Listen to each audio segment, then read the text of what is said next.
our thought was to give away the dome and give whoever took the dome $100,000.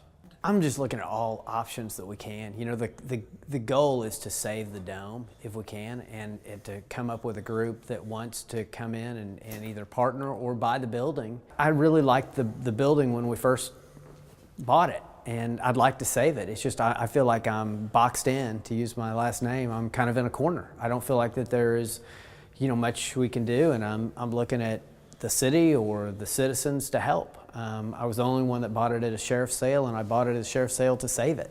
And it probably wasn't as well thought out as I should have been.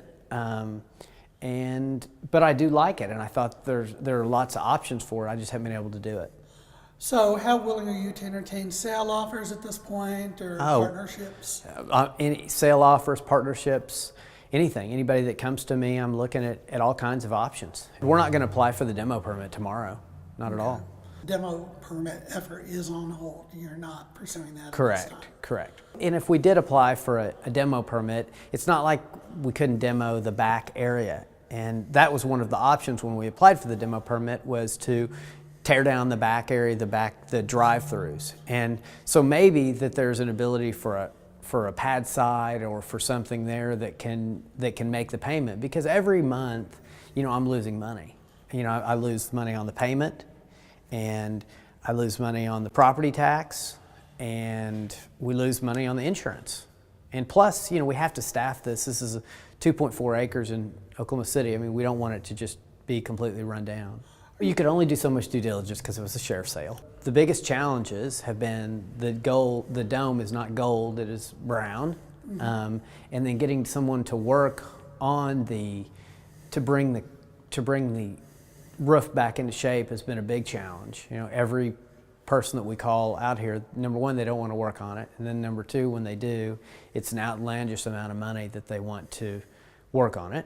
And then when we had tenants in here, we kept the tenants in here up to January 1. They were here September, October, November. And the tenants tended to complain because the heat, we had a lot of trouble with the boiler.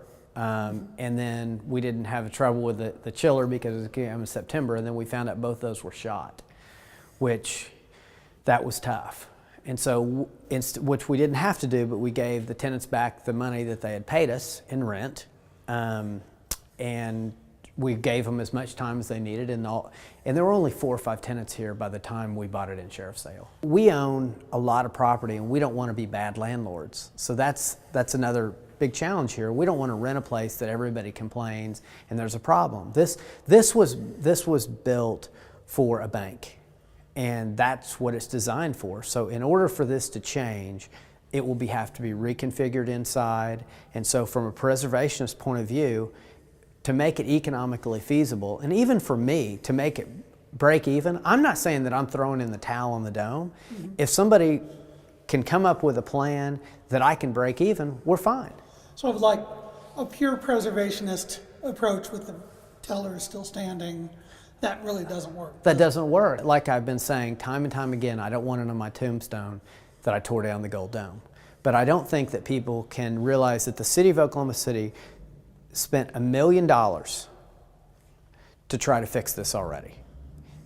The bank owned it, sold it, because they didn't want to do something with it. Irene tried for 9 years, okay? And I'm not the type of person that's going to wait 3 or 4 years to try to get this working. We're not going to file for a demo permit tomorrow to go in front of urban design. So we're going to basically give people a month and so instead of complaining, let's do something, okay? And I want people to take action rather than complain.